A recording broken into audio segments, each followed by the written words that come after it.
ვაგრძელებთ საქმიან დილას ღია ბანკინგის ეკოსისტემაზე საუბრით, რომელიც საქართველოში ეტაპობრივად ფართოვდება და ახალ შესაძლებლობებსაც ქმნის, როგორც ფინანსური სექტორისთვის, ისე მომხმარებლებისათვის. სტუდიაში უმასპინძლობთ მიხეილ კაპანაძეს, საქართველოს საბანკო ასოციაციის ღია ბანკინგის პროექტის დირექტორს და ასევე რატი მორჩილაძე არის ჩვენთან ერთად, ფორსაიტის დირექტორის მოადგილე. მათთან ერთად ვისაუბრებთ, როგორ ვითარდება ღია ბანკინგის ინფრასტრუქტურა ქვეყანაში, რა სარგებელს მოუტანს ეს მოდელი მომხმარებლებს და როგორ უწყობს ხელს ინოვაციური ფინტექ სერვისების შექმნას. დილამშვიდობისა. მადლობა მოგზაურობისთვის. მადლობა. ეს ერთი რაღაც საინტერესო რამ მოვიკითხეთ თქვენი გადაცემისთვის მომზადებისას, რომ ფორსაიტი პირველი არასაბანკო ფინანსური ინსტიტუტია, რომელიც ღია ფინანსების ეკოსისტემას ღია ბანკინგში ჩართვამდე ჩაერთო. მოდი ახსნათ თუ შეიძლება. მას ნიშნავს DMD და პირველი. კი ბატონო. ჩვენ ზოგადად ამ საკითხს ღია ბანკინგს ჩვენ უყურებთ როგორც ასე ვთქვათ პირველ ნაბიჯს ფართო ელექტრონული ეკოსისტემისკენ, სადაც ბევრი სხვადასხვა სერვისი შეიძლება არსებობდეს. ანუ ევროკავშირის PSD2 რეგულაცია, დირექტივა რო ვნახოთ, იქ არის ორი სერვისი მხოლოდ, რომელიც ანუ ეს არის ანგარიშის ინფორმაციის მომსახურება და გადახდის ინიციირება. თუმცა იმისათვის რომ ეს ორი სერვისი დანერგილიყო, ბუნებრივია რომ კომერციულ ბანკებს მოუწიათ საკმაოდ დიდი ძალისხმევის განხორციელება, თავის ინფრასტრუქტურის ასე ვთქვათ გახსნა და ამაზე დაშენებით მე შეიძლება შეიქმნას მთელი რიგი სხვა სერვისები, რომლებიც შეიძლება პირდაპირ არ ჯდებოდეს PSD2-ის ჩარჩოში და სხვანაირად რეგულირდებოდეს და შესაბამისად მისი მიცემა შეიძლებაოდეს არა მარტო ღია ბანკინგის ლიცენზიით განთვალისწინებული პირებისთვის, არამედ ეროვნული ბანკის ზედამხედველობას დაქვემდებარებული სხვა ასე ვთქვათ იურიდიული პირებისთვისაც. და აი ფორსაიტი არის პირველი, ანუ ჩვენ გავაკეთეთ ერთი ასეთი სერვისი, რომელსაც აქამდე ძირითადად იყენებდნენ ბანკები, მერე ყავდა ეს წლის დასაწყისიდან რაც დავიწყე. კი, ანუ ეს არის ელექტრონული იდენტიფიკაციის რაღაც გამარტივებული საშუალება, რომელზეც ვიყავით ჩვენ მათ შორის ესე იგი ღია ბანკინგის კუთხით ახალი სერვისის და ოღონ ეს არის მხოლოდ ღია ბანკინგის პროვაიდერებისთვის. ეს შეიძლება, ანუ ამ შეთანხმებას შეიძლება ჩაერთოს ნებისმიერი ლიცენზირებული სუბიექტი ეროვნული ბანკის მხრიდან, პრაქტიკულად ნებისმიერი, არის პატარა გამონაკლისების გარდა და გამოიყენოს ეს სერვისი. და ზოგადად ჩვენი ინტერესი ეგ არის, რომ ჩვენ არ შემოვიფარგლოთ მარტო რაღაც ორი ცალი სერვისით და ეს იყოს ფართო და მაგას უძახით, ასე ვთქვათ, ღია ფინანსების ეკოსისტემას უკვე და არა ღია ბანკინგის ეკოსისტემას. რატი, რასალით? მას შემდეგ რაც როგორც არაპროვაიდერი, ანუ პროვაიდერი ლიცენზია არ მიღებული პროვაიდერის მინიჭების მიუხედავად უკვე ღია ფინანსებში და ღია ბანკებში არის ჩართული ფორსაიტი. კი ბატონო, პირველ რიგში მინდა ვთქვა, რომ ეს ძალიან სასიხარულო ამბავია და პირდაპირ ხელს უწყობს ფორსაიტის თავარ მისიას, რაც არის რომ ადამიანებამდე მივიტანოთ საუკეთესო ფინანსური შესაძლებლობები. და რა თქმა უნდა, ჩვენ ყოველთვის ვცდილობთ, რომ ეს გავაკეთოთ რაც შეიძლება მარტივად. და ღია ბანკინგის ეკოსისტემაში ჩართვა სწორედ ამ მიზანს ემსახურება, რომ ადამიანებმა მარტივად სახლიდან გაუსვლელად ყოველგვარი გართულების და რაღაცა დამატებითი პროცედურების გარეშე შეძლოს ფორსაიტის ეკოსისტემაში შემოსვლა, ანგარიშის გახსნა და იმ საუკეთესო პროდუქტების სარგებლობა, რაც ჩვენს ეკოსისტემაში არის. როგორც ცვლის ამ ეკოსისტემაში შესვლა, მინდა რომ მიშას აზრიც გავაგრძელოთ თქვენს პასუხში. არასაბანკო ინსტიტუციის შემოსვლა და თქვენი გადმოსახედიდან რატო არის ეს მნიშვნელოვანი? კი ბატონო, მოდით პირველ რიგში ესე ვიტყვი, რომ ახლა დღესდღეობით ბანკებს მთელი ქვეყანა ასე ვთქვათ ათვისებული აქვს და უმეტესობა ადამიანს გახსნილი აქვს საბანკო ანგარიში, რაც ნიშნავს, რომ მათ უკვე ერთხელ გავლილი აქვს პიროვნების ვერიფიკაცია, იდენტიფიკაცია და ასე ვთქვათ საფინანსო სისტემა ამ ადამიანს იცნობს. მოცული აქვს, კი ბატონო. ეხა გაჩნდნენ ახალი არასაბანკო ფინანსური ინსტიტუტები, რომლებიც ასევე ძალიან კარგ სერვისს თავაზობენ ადამიანებს და ჩვენ აი ამ ღია ბანკინგის ეკოსისტემის დახმარებით გვაქვს საშუალება, რომ ადამიანი აღარ ვაწყვალოთ, მეორეჯერ აღარ გავატაროთ, ასე ვთქვათ, აი ეს იდენტიფიკაცია, ვერიფიკაცია და ერთხელ რომ ბანკში გაიარა ეს პროცესი, აი ამ ინფორმაციის გამოყენებით მათ მივცეთ საშუალება, რომ მარტივად და სწრაფად გახსნან ანგარიში, უფრო ასე ვთქვათ, ახალ და ასევე საინტერესო ახალ ეკოსისტემაში როგორც ფორსაიტია. კი ბატონო. ეს არის ძალიან მაგარი ამბავი და ძალიან დიდი მადლობა ეკუთვნის ჩვენი მხრიდან საბანკო ასოციაციას იმისთვის, რომ საერთოდ ეს შესაძლებლობა შეიქმნა და ასევე მინდა აღვნიშნო პროცესში მათი ძალიან ისეთი ჩართულობა და დახმარება. მიუხედავად იმისა, რომ ჩვენ ბანკი არ ვართ, და ამას ეს სახელით საბანკო ასოციაცია ქვია, მაინც ასე ვთქვათ ძალიან დაგვეხმარნენ და ხელი შეგვიწყვეს პროცესში, რომ ამ ეკოსისტემაში ჩავრთულიყავით. მიშა, აი ამ მონაცემების გაცვლისას, როგორ არის ამ ეკოსისტემაში დაცული მონაცემების უსაფრთხოება? მონაცემები ხო, სანამ ამ კითხვას უპასუხებ, პირველ რიგში იმასაც ვიტყვი, ბარემ გავაგზავნე, დამავიწყდა მე თქვა, რომ ჩვენ რა თქმა უნდა იმედს გამოვთქვა, მე როგორც ღია ბანკინგის პროექტის დირექტორი, რა თქმა უნდა იმედს გამოვთქვა, რომ საბოლოო ჯამში ფორსაიტი ღია ბანკინგის, ანუ იმ სერვისებზეც გადმოვა და იმათაც გამოიყენებს, ანუ ეს მხოლოდ მათთვის მხოლოდ პირველი ნაბიჯი იქნება და შემდეგ ჩვენ ეტაპობრივად ბევრ სერვისს, იმიტომ რომ ჩვენს ავითარებთ ბევრ რაღაცას და რა თქმა უნდა გვინდა რომ ეს ასე ვთქვა, ყველა აიტაცოს. რაც შეეხება რა თქმა უნდა, უსაფრთხოება არის ჩვენი ქვაკუთხედი ყველა სერვისში, ეს ღია ბანკინგის სერვისები, თავიდან სერვისებითაც ესე დაიწყო და ასე იქნება მუდამ. ანუ ეს არის ჩვენი ასე ვთქვათ მიმართულება. დაცვა არის რამდენიმე არსებობს საკომუნიკაციო არხები, რა თქმა უნდა დაცული, ანუ ინფორმაციის მიმოცვლა ფორსაიტსა და კომერციული ბანკ შორის, რა თქმა უნდა არის დაცული თანამედროვე ასე ვთქვათ საშუალებებით და ასე შემდეგ. და ასევე ძალიან მნიშვნელოვანია მომხმარებლის თანხმობა. ანუ მომხმარებელს არაფერი არ ანუ ფორსაიტს არაფერი არ გაუზიარდება ბანკიდან, თუ მომხმარებელი ამაზე თანხმობას არ გამოხატავს. თვითონ უშუალოდ მომხმარებელს. იმაცის ზევით, რაც უკვე ბანკში არის დაფიქსირებული. ანუ რაც თავარი ეს ძალიან მნიშვნელოვანია, რომ ეს ხდება ბანკის მიერ თქვენთვის მოცემული საიდენტიფიკაციო ინფორმაციით, ანუ თქო SMS კოდიც ბანკი გიგზავნის და ასე შემდეგ.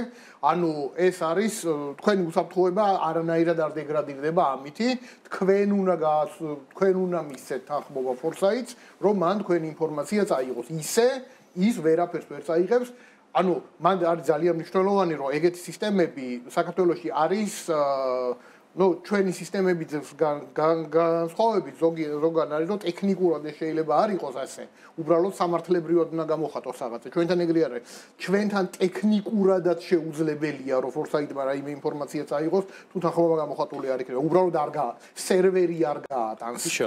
შეგვიძლია თუ არა ჩვენ ის თემა განვავრცოთ, რაც რატი მორჩილაძემ გახსნა უკვე დღეს კითხვის პასუხად, რიგითი მოქალაქისთვის აღნიშნულ სისტემაში ჩართვა საბანკო და უკვე არასაბანკო ინსტიტუტებისა რა სიკეთე მოაქვს.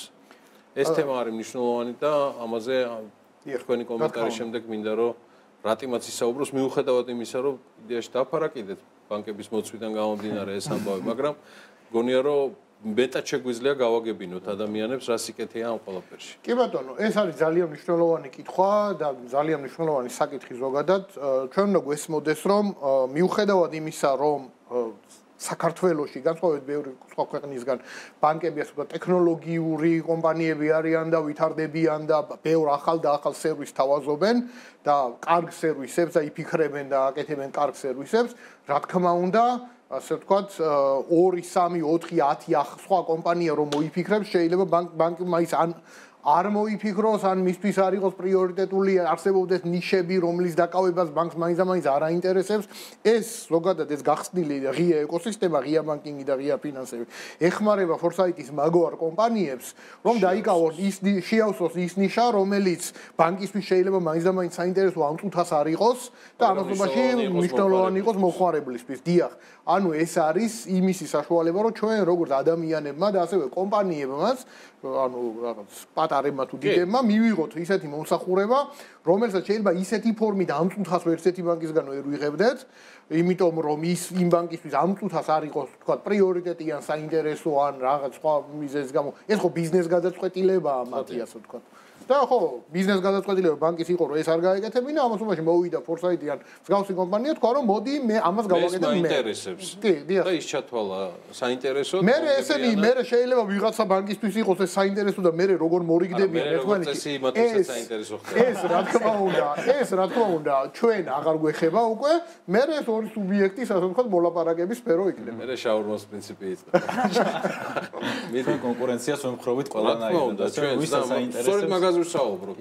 ის შესაძლებლობები, რა თუ შეიძლება დაამატა. ერთია მოცვა ბანკების მხრიდან, საყოველთაო და მეორეა შესაძლებლობები, რომელიც მომხმარებლებისთვის ხდება. კი ბატონო. მოდი აი კონკრეტულად ვიტყვი, ეხა რა გამარტივდა ეხა ეკოსისტემაში ჩართვით. ფორსაიტის ეკოსისტემაში პლატფორმაზე Foresight G-ზე ანგარიშის გახსნა დისტანციურად აქამდე შეეძლო მომხმარებელს. თუმცა იქ იყო, კი, თქვენც იცით.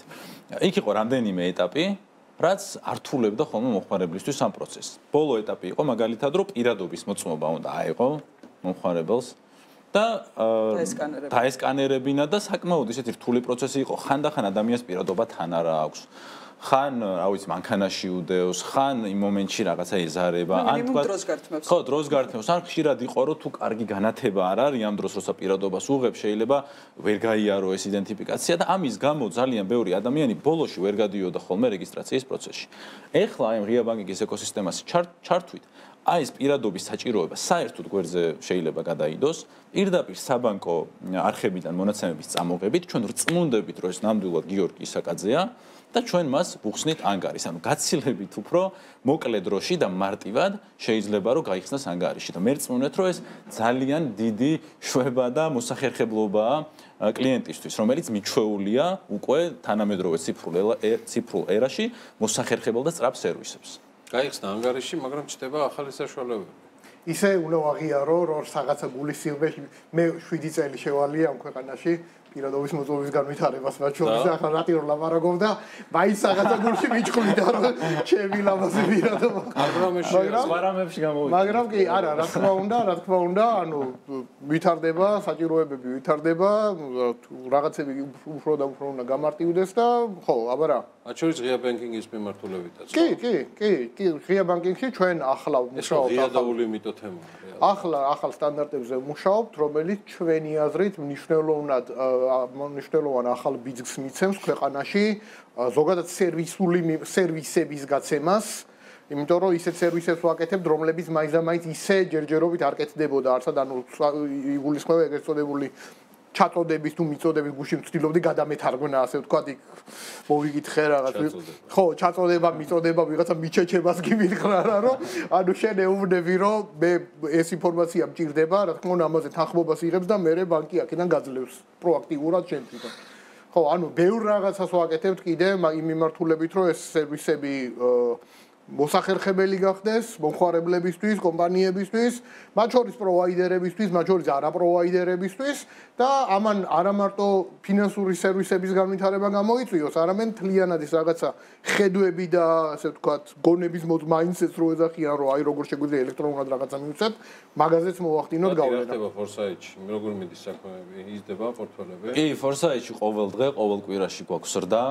უფრო და უფრო მეტი ადამიანი იგებს ჩვენი სერვისების შესახებ და ძალიან კმაყოფილები არიან ჩვენთან თანამშრომლობით, რაც მთავარია და ეს მე პირადად ძალიან მახარებს და ყოველი კლიენტი ჩემთვის ძალიან ძვირფასი და საყვარელია ასე. ისაც შემოგაპარეთ ახლა წლის ბოლომდე ამას უფრო კონსტრუირებულად ვიზავთ BMG და Foresight-ი. ეს არის ახალი ლოგო Foresight-ის, რომელიც ბოლომდე ასე ვთქვათ დამუშავების პროცესშია, მოდი ესე ვთქვათ რა. To be completed ახლა აქ უნდა ეწევოს. რაღაცა loading-ი არ ჭირდება, იმიტომ რომ კარგახანია ეს ყველაფერი მოგვარებულია, მაგრამ წლის ბოლომდე ჩვენ შესაძლებელი გვექნება ბევრი რამ, მათ შორის Foresight-ის 25 წელს და იმ სიახლეები პორტფოლიოებთან დაკავშირებით და სერვისებზე, რაც მათ წარმოადგენს და რა სიახლეც ექნება ბატონ მიხეილ კაპანაძეს და საქართველოს საბანკო ასოციაციის სხვა წარმომადგენლებს ყოველთვის მზად ვართ თქვენი მიღებისთვის. მადლობა მობრძანებისთვის და დიდი მადლობა თქვენ. მიხეილ კაპანაძე, საქართველოს საბანკო ასოციაციის ღია ბანკინგის პროექტის დირექტორი და რატი მორჩილაძე, Foresight-ის დირექტორის მოადგილე.